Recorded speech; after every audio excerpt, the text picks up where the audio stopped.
ಅಲ್ಲ.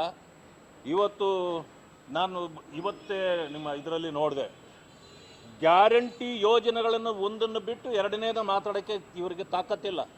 ಯಾಕೆಂದರೆ ಬರೀ ಗ್ಯಾರಂಟಿಗಳನ್ನು ತೋರಿಸ್ಕೊಂಡೇ ಜನರನ್ನು ಮರಳು ಮಾಡ್ತಕ್ಕಂಥದ್ದನ್ನು ಮಾಡ್ತಿದ್ದಾರೆ.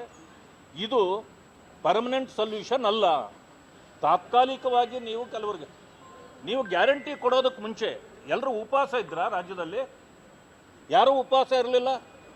ಇದನ್ನು ಅರ್ಥ ಮಾಡಿಕೊಂಡು ನೀವು ಗ್ಯಾರಂಟಿಗಳನ್ನು ಕೊಡ್ರಿ, ನಾವು ಬೇಡ ಅನ್ನೋದಿಲ್ಲ.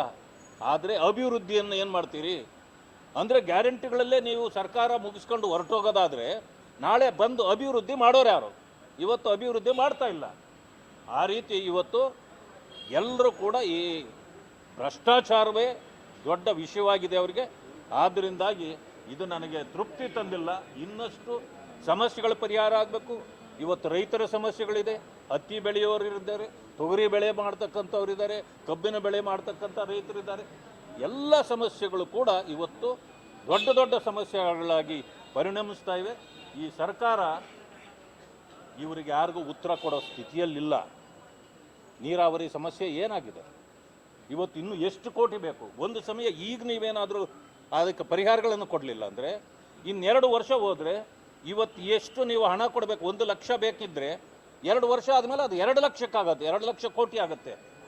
ಆ ಕಾರಣದಿಂದ ನನಗೆ ತೃಪ್ತಿ ತಂದಿಲ್ಲ ಅಂತಕ್ಕಂಥ ಮಾತನ್ನು ಹೇಳಲಿಕ್ಕೆ ಬಯಸ್ತೇನೆ.